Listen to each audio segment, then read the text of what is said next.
إن الحمد لله نحمده ونستعينه ونستغفره ونعوذ بالله من شرور أنفسنا ومن سيئات أعمالنا. من يهده الله فلا مضل له ومن يضلل فلا هادي له،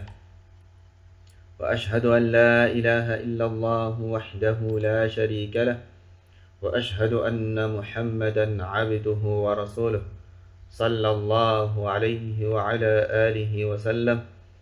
أما بعد، فإن أصدق الحديث كتاب الله، وأحسن الهدي هدي محمد صلى الله عليه وعلى آله وسلم، وشر الأمور محدثاتها، وكل محدثة بدعة، وكل بدعة ضلالة، وكل ضلالة في النار. أما بعد، فالسلام عليكم ورحمة الله وبركاته. إليني إذا لك لوري على يليتي أنبار نقوى موقف شيخ الإسلام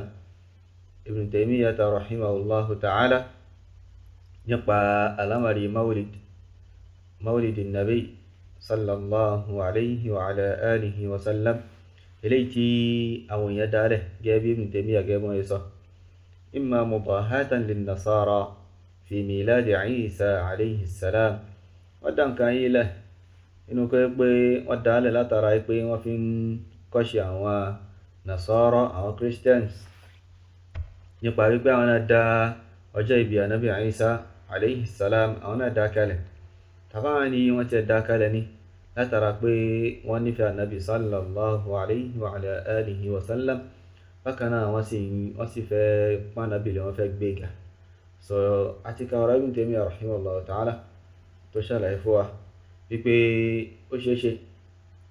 kí Allah subhanahu wa ta'ala kó san wọn nìyí, kó san wọn lẹ́san lórí àníyàn rẹ̀ wọ̀nyí. so la ala al-bid'ah, kìí pé Allahu jalla wa ala yóò san wọn lẹ́san lórí bídà ilé tí wọ́n dálẹ̀ tí ṣe bídà al-mawlid. so a rí pé Ibn Taymiyyah rahimahullah ta'ala ó lámọ́lẹ̀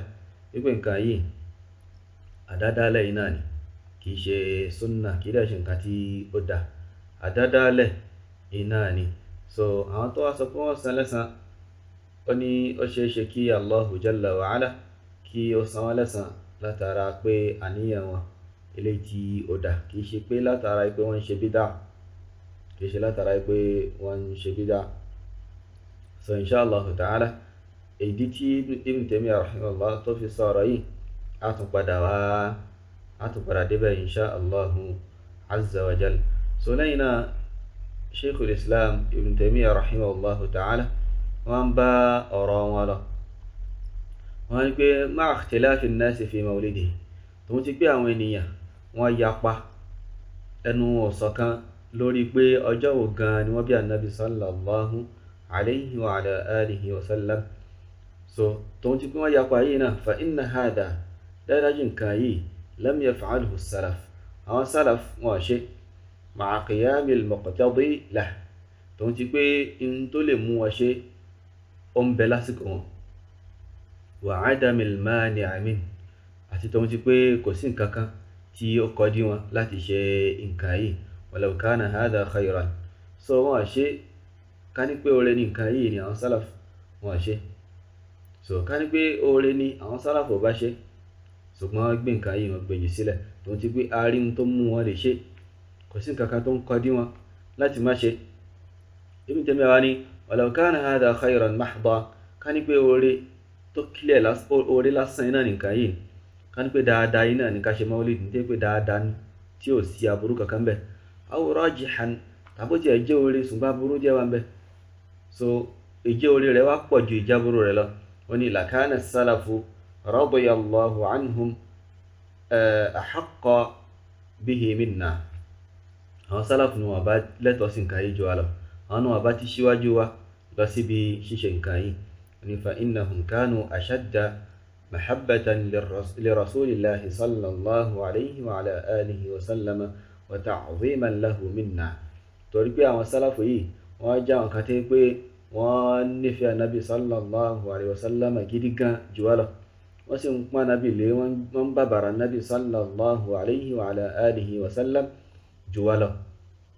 ó ní wa hum ala al-khayri ahras, àwọn ni wọ́n tó fi ní ojú kòkòrò lórí oore jù.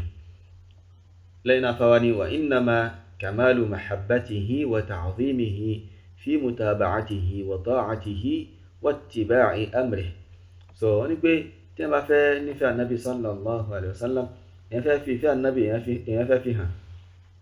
èèyàn fẹ́ gbé ànábì sallallahu alayhi wa sallam, èèyàn fẹ́ gbéga. so eléyìí tó fi ń dájú, tó fi ń pé jù ní ìfẹ́ àti ní gbígbéga, òun ni kíni? òun ni ká máa tẹ̀lé ànábì sallallahu alayhi wa ala alihi wa sallam. bákan náà ká máa gbọ́rọ̀ sí i lẹ́nu, tó bá pa á láṣẹ náà ká máa tẹ̀lé àṣẹ rẹ̀. ó ní wa ihya'i sunnatihi batinan wa zahiran wa nashri ma bu'itha bih. so bákan náà kí a máa yẹ súnnà rẹ̀ ká máa yẹ súnnà rẹ̀ ní kọ̀kọ̀ àti ní gbangba. bákan náà kí a máa fọ́n tí wọ́n fi gbé dìde, ká máa fọ́n ká. ní wal jihadi ala dhalika bil qalbi wal yadi wal lisan, ká sì máa jagun, ká máa ṣe jihad lórí nǹkan yìí pẹ̀lú ọkàn wa, bákan náà pẹ̀lú ọwọ́ wa àti pẹ̀lú ahọ́n wa. ní fa inna hadhihi tariqatu as-sabiqin, dájúdájú eléyìí òun ni ìlànà àwọn tí wọ́n rí kọjá al-awwalin, àwọn ẹni àkọ́kọ́, min al-muhajirina wal ansar, nínú àwọn muhajirun àti àwọn ansar, walladhina taba'uhum bi ihsan, àti àwọn tó tẹ̀lé wọn lórí dáadáa. eléyìí ni ìlànà àwọn sahaba ridwanullahi alayhim. wọ́n máa jagun sójú ọ̀nà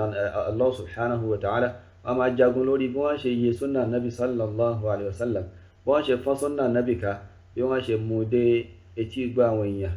so eléyìí náà wà ní ìlànà àwọn tí wọ́n tẹ̀lé àwọn sahaba náà, àwọn tabi'un, àwọn tó tẹ̀lé wọn lórí dáadáa. wọ́n ní wa akthar ha'ula'i alladhina tajidunahum hirasan ala amthali hadhihi al-bid'ah. so ó ní ọ̀pọ̀lọpọ̀ àwọn tí ẹ rí tí wọ́n máa ṣojú kòkòrò lórí kí wọ́n máa ṣe àwọn bídà yìí. so ká tún ṣàkíyèsí, Ibn Taymiyyah rahimahullah ta'ala ó tún fi yé wa pé kí nǹkan yìí bídà yìí náà kì í ṣe nǹkan tó dáa. so kì í ṣe súnnà, bídà yìí náà. so ọ̀pọ̀lọpọ̀ àwọn tẹ́rì tí wọ́n máa ṣojú kòkòrò lórí àwọn bídà yìí, lórí bí máa ṣe àwọn bídà yìí, máa ṣe maulid ni, bí máa yẹ nisfu Sha'ban ni, bí máa gbààwẹ̀ Rajab ni, bí máa kírun Rajab ni, salatu raghaib àti bẹ́ẹ̀ bẹ́ẹ̀ lọ. ma'a ma lahum fiha min husn al-qasd wal ijtihad alladhi yurja lahum bihima al-mathubah. ní pẹ̀lú tí ó wà lọ́dọ̀ àwọn ẹni yìí, pẹ̀lú ọkàn wọn, àníyàn wọn tó dáa àti ìgbìyànjú wọn tí wọ́n ń ṣe yìí, eléyìí tẹ́ pé à ń ran kan wípé kí wọ́n san wọ́n lẹ́san, kí Allah subhanahu wa ta'ala ó san wọ́n lẹ́san lórí àníyàn wọn tó dáa yìí àti ìgbìyànjú tí wọ́n ń ṣe yìí. so pẹ̀lú tó wà lọ́dọ̀ wọn yìí, tajidunahum fatirina fi amri rasul sallallahu alayhi wa sallam amma umiru bin nashati fi. ẹ̀rí wọn tẹ́ pé wọ́n máa kọ́lẹ̀, wọn ní wà active níbi tí ànábì sallallahu alayhi wa sallam tó wá fi pa wá láṣẹ wípé kí a wà active níbẹ̀, kí a ṣe lẹ́ni tí ó dá káká, lẹ́ni tí ó máa ṣe pẹ̀lú nashat, pẹ̀lú wípé èèyàn wà active.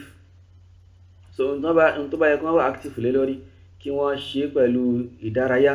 so ẹ rí i pé tí wọ́n bá débẹ̀, wọ́n kọlẹ̀, wọn ní lè ṣe, wọ́n máa fà jọ.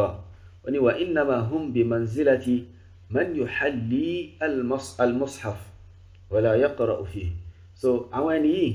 àwọn tí wọ́n ń ṣe àwọn bídà yìí pẹ̀lú ìgbìyànjú, pẹ̀lú àníyàn tó dà yìí, wọ́n dà gẹ́gẹ́ bí ẹni tí pé ó ń kó ọ̀ṣọ́ bá mushaf náà, ó ń ṣe mushaf, ó ń ṣe lọ́ṣọ̀ọ́, wala yaqra'u fihi, kò sì ká. ó kàn design mushaf, ó ń design rẹ̀, ó ń ṣe kó fáìn, ṣùgbọ́n kò ká. aw yaqra'u fihi wala yattabi'uhu, àbótí ẹ̀ ń kà ṣùgbọ́n kò tẹ̀lé tó wà ń bẹ̀.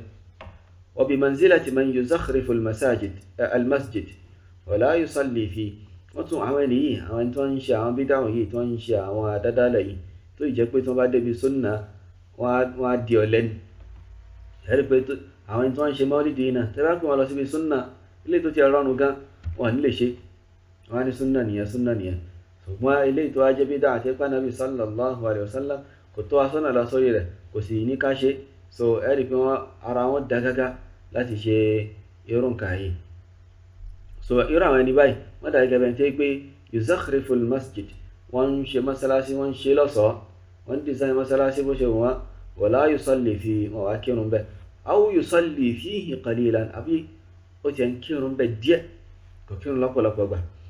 wọ́n ní wa bi manzilati man yattakhidhu al-masabih was-sijjadati al-muzakhrafa wa amthal hadhihi az-zakharif adh-dhahira allati lam tushra'. wọ́n ní bákan náà wọ́n tó dà gẹ́gẹ́ bí ẹni tí pé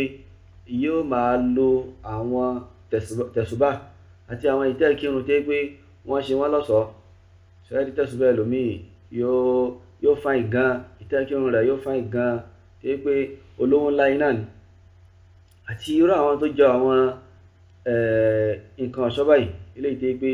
ó hàn táwọn náà máa ń rí, allati lam tushra', eléyìí tí pé Allah subhanahu wa ta'ala gan kò ṣe ní ẹ̀sìn fún wa, kò yẹ sọ pé nǹkan yìí tó wà nínú ẹ̀sìn.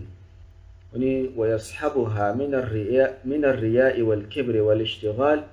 'an al-mashru'i ma yufsidu hala sahibihi. wọ́n tó jẹ́ pé àwọn nǹkan yìí, àwọn nǹkan tí ó padà máa tẹ̀lé, tí ó máa tẹ̀lé wá,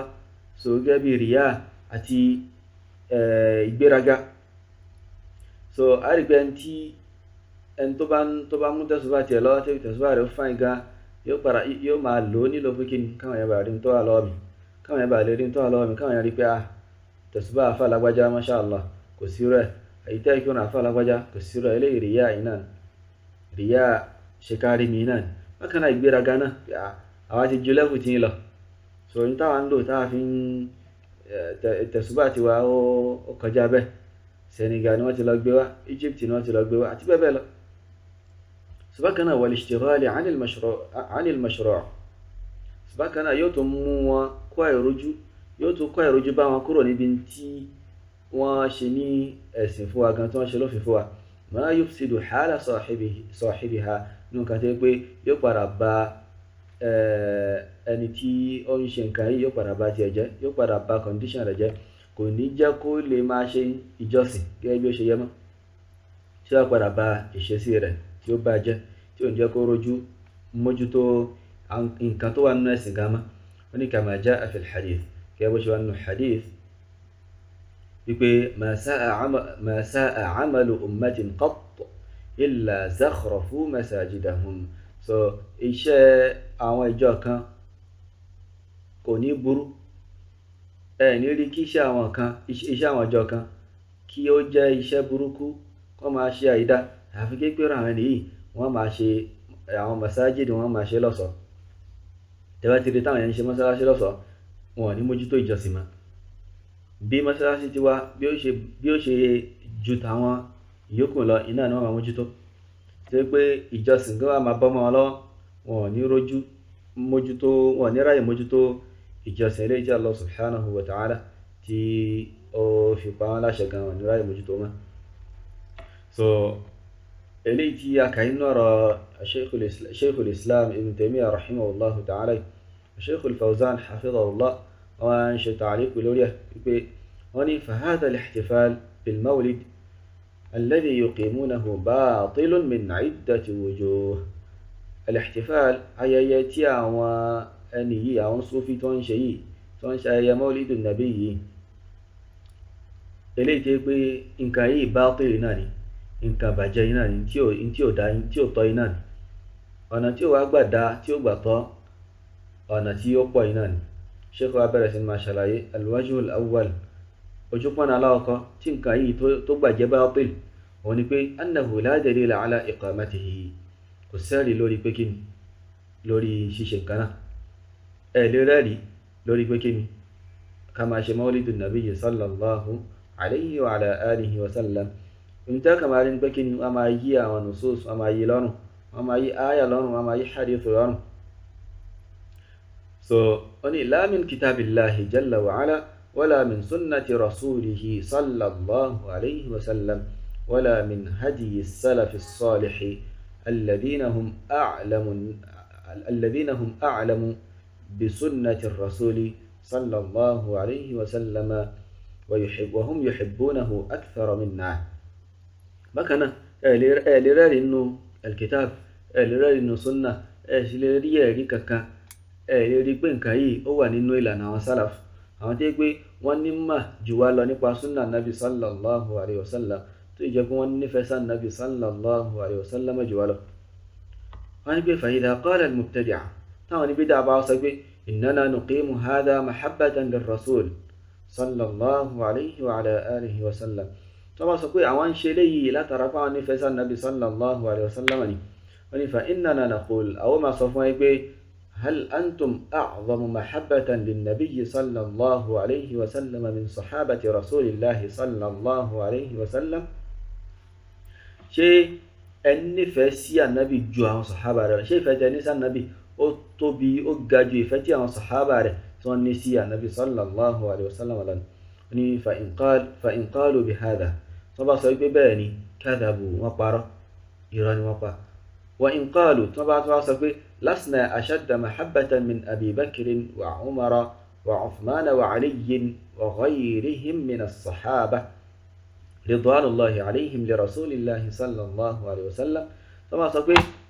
àwọn onífẹsà nàbì ju àwọn takàyí lọ, àwọn onífẹsà sí ànàbì ju àwọn sàhábà lọ, àti Abubakar ni, Umar ni, Uthman ni, Ali ni, àtàwọn sàhábà tó kù, tó wá láwọn onífẹsà nàbì ju àwọn ẹni yìí lọ. qulna, a máa sọ fún ẹ pé idhan, tó bá jẹ́ bẹ́ẹ̀, limadha tuhdithuna shay'an lam yaf'aluhu, kí ló dé fi ń dá nǹkan kan lẹ̀, nǹkan kan tẹ́ pé àwọn ẹni yìí wọ́n ṣe, kí ló dé fi ń dálẹ̀.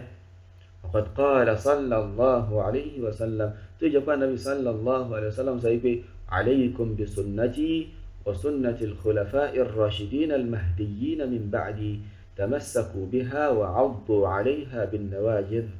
wa iyyakum wa muhdathati al-umur فإن كل محدثة بدعة وكل بدعة ضلالة. so kílé ta fi ń dáhùn táwọn sàhábà tí wọ́n ṣe kílé ta fi ń dálẹ̀, tó ìjọba nàbì sallallahu alayhi wa sallam sọ pé súnà mi dọ́wọ́ yín àti súnà àwọn khulafa omi, àwọn àrọ́lé mi, àwọn ẹni ìmọ̀nà, àwọn tí wọ́n máa ń fi yẹn mọ̀nà, so àwọn tí wọ́n wà lẹ́yìn mi. so Ànábì ní tamassaku biha, ìdìrọ̀ má súnà wọn wa 'addu 'alayha bin nawajidh, kẹ́ ṣe kí ni, kẹ́ gbámú pẹ̀lú eyín kọ̀rẹ́kẹ́yìn, kẹ́ wá jìnà sí àwọn àdádálẹ̀ nínú àwọn alámàrí, torí pé gbogbo muhdatha, gbogbo àdádálẹ̀ pátá bídà iná ni o, gbogbo bídà dẹ̀ ní ànù iná ni, gbogbo bídà ànù iná ni. so bó ti yẹ pé a rí nínú àwọn oníbàjẹ́, àwọn aládàdálẹ̀, tí yẹ pé wọ́n gbìyànjú láti da'afa hadith pẹ̀lú bó ṣe gbajúmọ̀ tó, pé hadith náà hadith tí ó lálàáfíà iná ni, wọ́n gbìyànjú láti sọ pé hadith náà nǹkan hadith da'if ni. so torí ẹ̀ǹkan kò sí nǹkan tó ń jẹ́ sunna al-khulafa lọ́dọ̀ wọn, so kò sí tó ń jẹ́ bẹ́ẹ̀, pẹ̀lú oríṣiríṣi àwọn tashribat eléyìí tí wọ́n mú wá láti fi sọ pé hadith yìí hadith tí ò ní àlàáfíà iná ní nǹkan tó pé a ní ní àǹfààní láti sọ̀rọ̀ lórí eléyàn ní irú ayé tí a wà yìí insha Allah ta'ala. so lẹ́yìn náà Shaykh wa ní والذي يدل على بطلان هذا الاحتفال هو أن الناس اختلفوا في مولده. so wọ́n ní pé in tó tún tọ́ka sí ìjẹ́ ìbàjẹ́ ìmáṣe ayẹyẹ yìí, ìmáṣe ayẹyẹ ọjọ́ ìbí Ànábì sallallahu alayhi wa sallam yìí, òun ni pé dájúdájú àwọn èèyàn wọ́n ṣe kí ni, wọ́n yapa. اختلفوا في مولده صلى الله عليه وسلم في أي يوم حصل، wọ́n yapa nípa ọjọ́ ìbí rẹ̀, pé ọjọ́ wo gan ni wọ́n bí Ànábì sallallahu alayhi wa sallam, àwọn èèyàn yapa ń bẹ̀. wa fi أي شهر، wọ́n tún yapa nípa oṣù tí wọ́n bí Ànábì sallallahu alayhi wa sallam. وهذا يدل على أنه لا مصلحة لنا في معرفة تاريخ مولده صلى الله عليه وسلم. so eléyìí ó ń tọ́ka sí pé kí ni, kò sáǹfààní ẹ̀kan fún wa níbi kí a mọ ọjọ́ tí wọ́n bí Ànábì sallallahu alayhi wa sallam àti oṣù tí wọ́n bí. ó ní فلو كان لنا مصلحة في ذلك لبين وعرف، ká ní pé àǹfààní wa ń bẹ fún wa ni, ká ní pé dáadáa ká wà ń bẹ fún wa ni, so wọn bá ṣàlàyé fún wa, wọn bá sì mọ̀ kó tó di òní ìbáyìí. ثم لو أنه مما يتعلق به حكم شرعي لبينه الله لنا. bákan náà ká ní pé ìdájọ́ kan nínú ìdájọ́ sharia ó ní àjọṣepọ̀ pẹ̀lú ọjọ́ tí wọ́n bí Ànábì sallallahu alayhi wa sallam ni, Allah subhanahu wa ta'ala bá ṣàlàyé fún wa ní فهذا دليل على أنه لا أصل للعناية بهذا اليوم. eléyìí tọ́ka sí pé kí ni kò sí ìpìlẹ̀ fún ká máa ṣàmójútó ọjọ́ yìí, ká máa kọ́ ìrojú pẹ̀lú ọjọ́ yìí, ká máa ọjọ́ yìí a gbọ́dọ̀ gbé ga, a gbọ́dọ̀ ṣe nǹkan báyìí bẹ́ẹ̀, so kò sí ìpìlẹ̀ fún. lẹ́yìn náà Sheikh wa ní alwajhu thani, ojúpọ̀nà ẹlẹ́ẹ̀kejì tí ihtifalu wọ̀nyí tó fi jẹ́ nǹkan tí ó dáa, tó fi jẹ́ nǹkan tó jẹ́ bátil, òun ni pé kí ni, òun ni qawluhu, òun lọ́rọ̀ Ibn Taymiyyah rahimahullahu ta'ala tó sọ pé fa inna hadha lam yaf'alhu as-salaf ma'a qiyam al-muqtadi lahu wa 'adam al-mani' minhu law kana hadha khayra. So Ibn Taymiyyah rahimahullahu ta'ala ní pé nǹkan yìí àwọn salaf ò ṣe pẹ̀lú pé kí ni, pẹ̀lú pé muqtadi ń bẹ, ohun tó lè mú wa ṣe wà, bákan náà kò sí ohun tó lè mú wa má ṣe, kò sí nǹkan kan tó sọ pé torí nǹkan yìí ẹ gbọ́dọ̀ ṣe, kò sí nǹkan náà tó ń dí wọn lọ́wọ́ láti má ṣe. So ká ní pé oore ni nǹkan yìí, kò sí nǹkan kan tó ń dí wọn lọ́wọ́ láti má ṣe,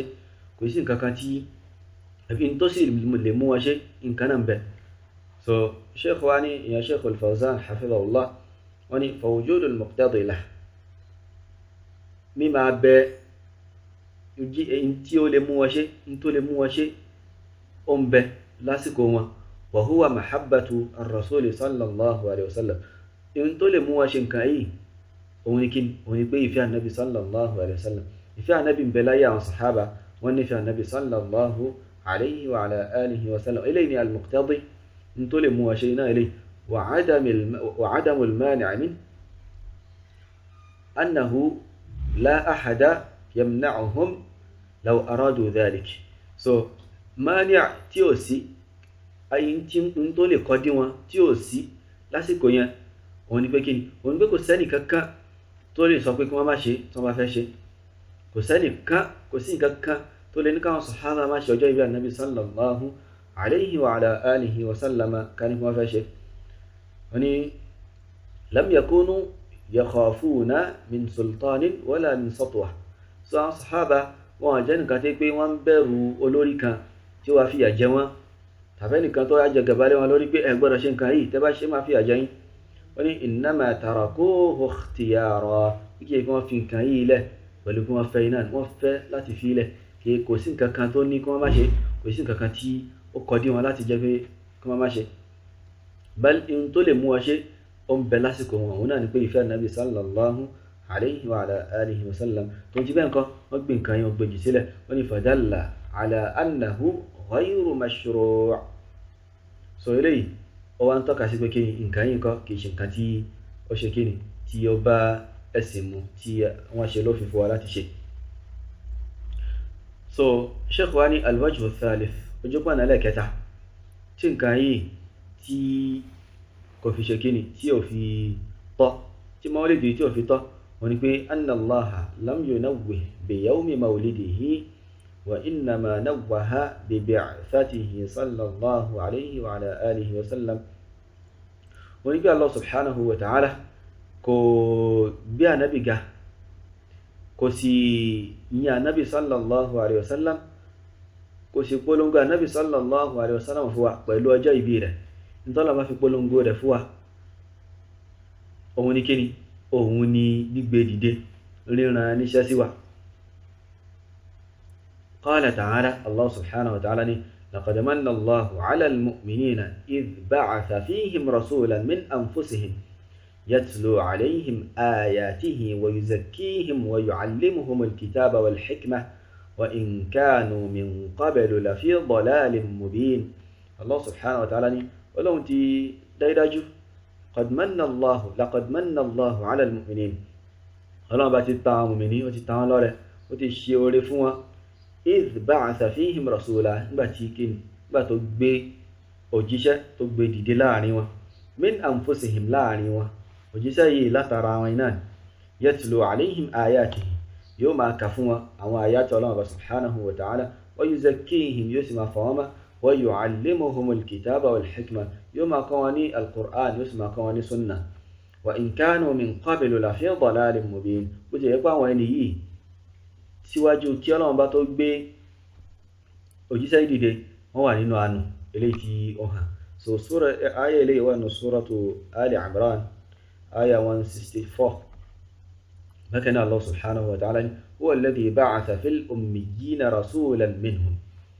Ọlọ́run lọba tí pé ó gbé dìde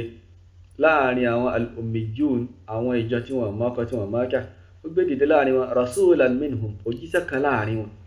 òjíṣẹ́ kan látara wọn ó ní walam yaqtasir al-mubtadi'atu ala ta'zimi yawmi wiladatihi ó lá Sheikh al-Fawzan hafidhahullah ó láwọn al-mubtadi'a àwọn ní bídà wọn fi mọ́ lórí mímọ̀ gbé ọjọ́ tí wọ́n bí Ànábì sallallahu alayhi wa sallam mímọ̀ gbéga wọn fi mọ́ lórí lẹ́yìn bal 'azzamu ad-dara allati yaz'umuna annahu wulida fiha wa yatabarrakuna biha bí i ẹgbẹ́ kíni wọ́n tún gbé ibi àyè tí wọ́n sọ pé ilé tí wọ́n sọ pé wọ́n bí Ànábì sí gbogbo ẹgbẹ́ wọ́n ṣe ń claim wípé ilé yìí ni wọ́n bí Ànábì sí so wọ́n tún gbé ilé yìí wọ́n tún gbé ga so wọ́n sì ń tọrọ àlùbáríkà wọ́n fi àyè yìí wọ́n fi ń wá àlùbáríkà bal balagha al-amru bi ba'dihim an yastaqbilaha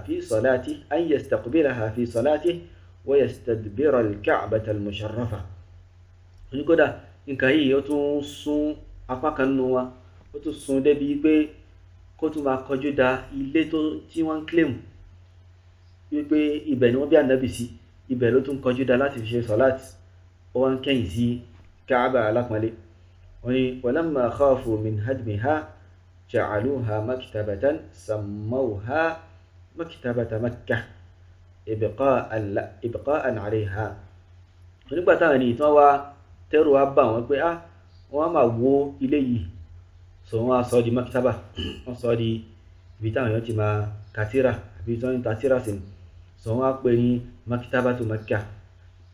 Makkah's library pé library Makkah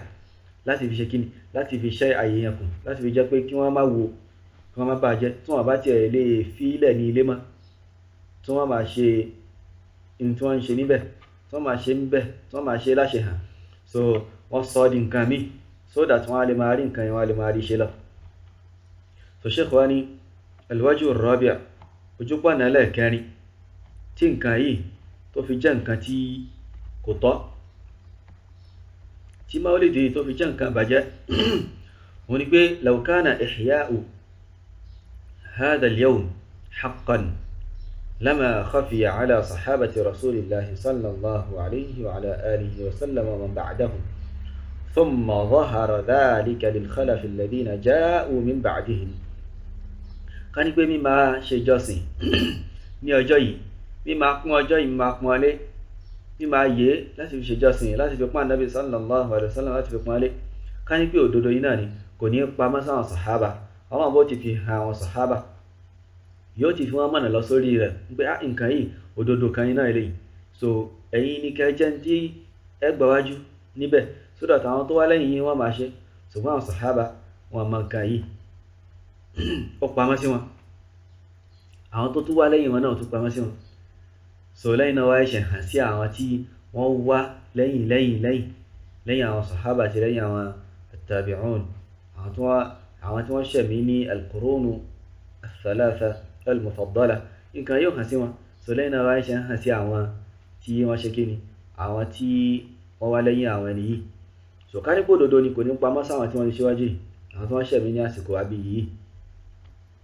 so al-wajhu al-khamis ojúpọ̀nà ẹlẹ́ẹ̀karùn-ún tí nǹkan yìí tó fi jẹ́ ànù wọ́n ní pé law kana fi iqamati hadhihi al-munasabati khayrun lakanu hum asbaq ilayhi minna ká ní pé máa ṣayẹyẹ yìí lọ́jọ́ bí Ànábì sallallahu alaihi wasallam lọ́jọ́ tí wọ́n bí yìí ká ní máa ṣayẹyẹ rẹ̀ ká ní pé oore náà ni àwọn sàhábà yìí ni wọ́n bá síwájú wa lọ síbẹ̀ àwọn náà bá ṣe oore yìí síwájú wa wọ́n ní fadalla ala annahu la khayra fiha eléyìí wọ́n tọ́ka sí pé kí ni kò sóore kankan bẹ̀ wọ́n ní fahum lam yatrukuha illa li annahu la khayra fiha so àwọn sàhábà wọn gbé nǹkan yìí jù sílẹ̀ bí kìí ṣe nítorí pé kí ni nítorí pé kò sóore kankan bẹ̀ torí pé ká ní pé oore wà ń bẹ̀ ni kò sí ni wọ́n máa ṣe gbìyànjú lórí pé kí ni ẹ jẹ́ ká gbìyànjú láti ṣe tahriru ọjọ́ ògan ni wọ́n bí Ànábì sallallahu alayhi wa ala alihi wa sallam tó jẹ́ pé wọ́n gbìyànjú wọ́n sì fẹnu kò lórí ọjọ́ kan wọ́n sì máa ṣe ayẹyẹ yìí ń bẹ̀, ṣùgbọ́n àwọn sàhábà wọn ṣe nǹkan yìí wọ́n gbèjì sílẹ̀. So ní tó ń tọ́ka sí pé kí ni nǹkan yìí nǹkan tí kò tọ́ rárá iná ní. Bákan náà kò sí oore kankan bẹ̀. So a tún dúró báyìí bi'idhnillahi azza wa jal. Wallahu ta'ala a'la wa a'lam. Subhanaka Allahumma wa bihamdik, ashhadu an la ilaha illa ant, astaghfiruka wa atubu ilayk. Wassalamu alaykum wa rahmatullahi wa barakatuh.